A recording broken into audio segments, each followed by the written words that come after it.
Clark County Today is presented by Connell Real Estate. Hire an agent, get a team.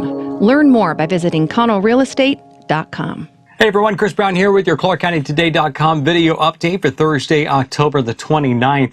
Well, Clark County added 68 new COVID-19 cases today, bringing the total of 4,734. This is the second straight day that we've seen more than 60 new cases.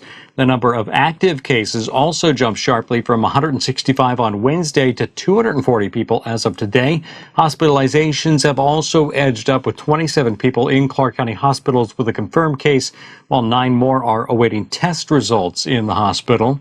Today, Dr. Lawrence Neville, the Chief Medical Officer for Peace Health Columbia Network of Hospitals, confirmed that they are seeing more cases, but said they feel well positioned to withstand a surge with the ability to ramp up bed capacity and staffing, along with a short of supply of personal protective equipment. Now, Dr. Neville added that they are having more success treating COVID-19 as well, thanks to better information about which medications are most useful. So of all the treatments that we do, dexamethasone has the best data for actually changing mortality, for making people die from this disease less. With COVID, what happens sometimes is the virus does infect the body. It starts replicating and reproducing, and then our immune system goes into overdrive. And it actually fires too much. It gets too excited. And dexamethasone is a way to calm it down and bring it back into alignment and help people do better in the end. Other examples he cited include the antiviral drug remdesivir, convalescent plasma from the blood of COVID survivors, and a move to position people onto their stomach when they're having trouble breathing rather than putting them on a ventilator. All of that has helped bring the mortality rate of COVID much lower, though Dr. Neville pointed out it remains 5 to 10 times deadlier than the common flu. And speaking of which, hospitals are urging people to get a flu shot this year, especially since symptoms are similar, meaning flu patients will need to be treated as if they have COVID until tests can be done. For more information on how hospitals are preparing for this winter, read our full story at ClarkCountyToday.com. Well, Clark County and the City of Vancouver are teaming up to tackle the issue of homelessness. The councils of both governments this week signed a memorandum of understanding which positions Clark County as the lead agency on the regional homelessness response and creates a joint executive group to look into the issue.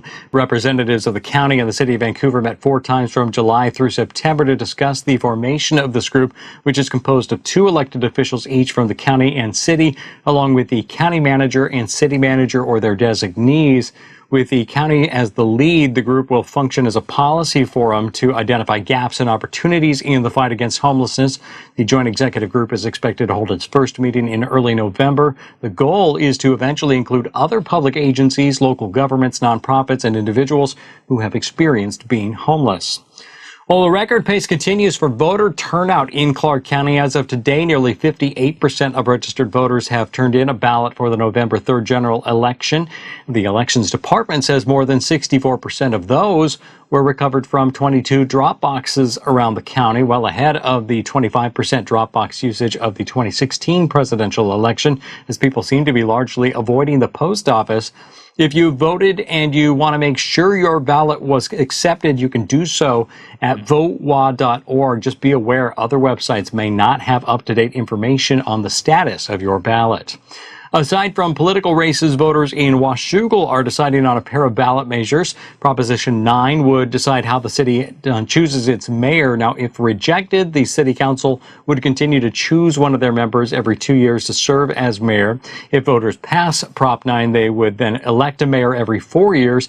Either way, the council will remain at 7 members and the job of the mayor would remain largely unchanged. Meanwhile, Proposition 10 would replace an expiring fire and EMS levy lid lift for the Camas-Washougal Fire Department.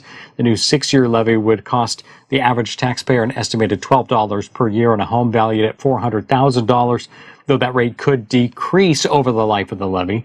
To read more about the ballot measures, head over to clarkcountytoday.com and click on the Election 2020 info on the right-hand side of the page. Hey, if you need a birth or death certificate, you may want to be aware of a new state vital records law which goes into effect at the start of the next year.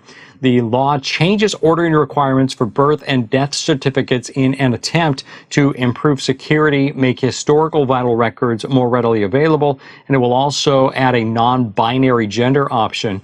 As of the first of the year, only individuals with specific relationships to the person on the record being requested birth or death certificate can receive a certified copy, and that includes a spouse or domestic partner, child, sibling, parent, grandparent, or legal representative.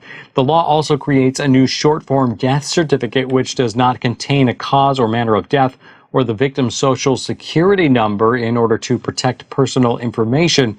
Of course, all this means that the fee for filing a birth or death certificate is also going up from $20 to $25.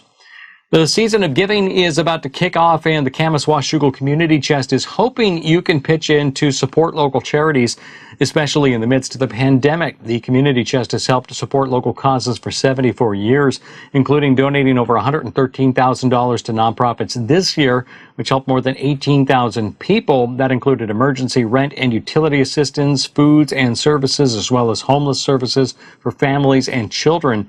To find out more about the services the Camas-Washougal Community Chest helps support and how you can help them, head over to our full story at clarkcountytoday.com. Lastly, this afternoon, we know Halloween is likely to be a bit different for your family this year, but we expect most of you will still be coming up with fun and adorable costume ideas for your children, both the 2- and 4-legged kind. If you'd like to show them off, head over to Clark County Today's Facebook page and click on the link for the 3rd annual Halloween Costume Parade. Upload a photo or post to social media with the hashtag #CCTHalloween2020, and we'll share them at clarkcountytoday.com. Thank you so much, and happy Halloween. And that is your Thursday look at the stories we're following for you on clarkcountytoday.com. If you have a news tip or a story idea, you can shoot us an email with that. news@clarkcountytoday.com is the address. Got it. For all of us, I'm Chris Brown. Thanks so much for watching. We'll be back with you again tomorrow.